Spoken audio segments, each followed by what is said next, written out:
Bonjour et bienvenue dans cette vidéo qui va parler des sites. La première qui va parler des sites. Et celle-ci va porter sur Dark Bean.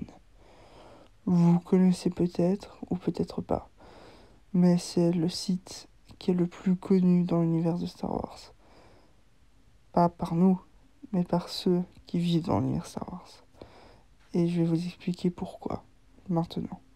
Alors, avant de commencer, j'aimerais bien dire que ça fait très longtemps que j'attends de pouvoir parler des sites. En effet, moi je suis plutôt du côté des sites plutôt que des Jedi. Je sais, enfin, c'est assez original vu que tout le monde aime les Jedi, rarement les sites. Mais bon, voilà. Et je suis du coup très content de faire cette vidéo. Maintenant, commençons. Alors, bien qu'il soit très connu, on ne l'a vu qu'une seule fois dans l'univers de Star Wars, de Disney. Et général en soi. Parce que c'est une création de fans. En fait, on le voit pour la seule fois dans un épisode de Clone Wars de la saison 6, je pense. C'est Yoda qui lui parle, etc. Et ils ont une discussion assez originale que je vais vous laisser découvrir tout seul. Et voilà, c'est de là que vous pouvez le connaître. Et uniquement de là, vu qu'on le voit nulle part d'autre. Mais pourquoi donc est-il si connu? Qu'a-t-il fait de spécial? Eh ben, je suis là pour répondre à ces questions. Tout d'abord, il a réformé l'ordre des Sith. Donc, il a fait plusieurs choses, mais je vais commencer par le moins important. Tout d'abord, c'est lui qui est à l'origine du fait d'être Dark. Genre Dark Maul, Dark Sidious, Dark Tyrannus, Dark Vador, etc. C'est lui qui est à l'origine de ça. C'est lui qui a mis en place le fait qu'on mette Dark comme titre et puis un nom personnalisé. Donc voilà, comme ça vous savez.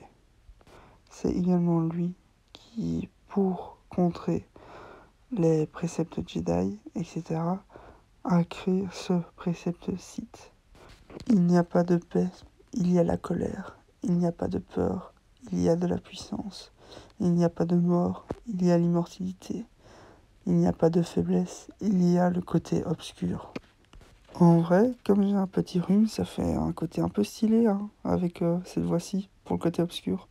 Sinon, c'est aussi lui, et c'est pour ça qu'il est le plus connu, qui a remarqué la faiblesse de l'ordre Sith. En effet, les Sith n'arrêtaient pas de se disputer, de se battre, de se détruire eux-mêmes, parce qu'il y avait trop de rivalité, trop d'êtres puissants. Du coup, pour contrer ça, il a eu une idée. Il a dit, à partir de maintenant, pour accroître la puissance du côté obscur, il ne doit être représenté que par deux êtres. Un qui représente la puissance et l'autre qui représente la convoitise. Comme vous l'aurez compris, c'est bien le système Sith. Des seigneurs Sith, il n'y en a plus que deux. Un maître et un apprenti. C'est la règle des deux.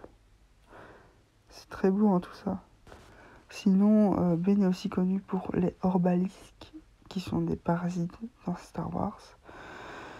Et en fait, il s'accroche à un être, à un hôte, et si on essaie de le retirer, l'hôte meurt. Mais leur carapace est invulnérable au sabre laser et au blaster, rendant du coup l'hôte presque invincible. Et c'est ça qui donne cet air un peu, beaucoup, très très horrible à ce cher Ben. Il était quand même plus stylé avant que là. Enfin, je sais pas vous, mais c'est mon avis en tout cas. Et Ben est aussi connu pour avoir créé les holocrons Sith. Je pense que vous connaissez au moins de nom ce qu'est un holocron. Ce sont ces genres de clés USB de Star Wars qui contiennent les secrets des pouvoirs des Sith et d'autres secrets de l'ordre des Sith. Et Bane est à l'origine de ces holocrons. Bane était donc en effet un être très très puissant, un site très puissant, et c'est grâce à lui qu'ils ont finalement réussi à, comment dire, renverser la République. Je pense pas que s'il n'avait pas existé, les sites auraient réussi à exister, à faire tout ce qu'ils ont fait par après. Dark Sidious repose sur les épaules de Bane. Donc voilà qui conclut cette vidéo, cette première vidéo sur les sites. Sondage maintenant pour la prochaine vidéo. Et j'espère que vous avez bien aimé. J'espère que vous aimez bien les sites comme moi. Dites-moi ce que vous pensez dans les commentaires et je vous retrouve dans la prochaine vidéo comme d'habitude. Bon visionnage et je vous dis à la prochaine. Au revoir.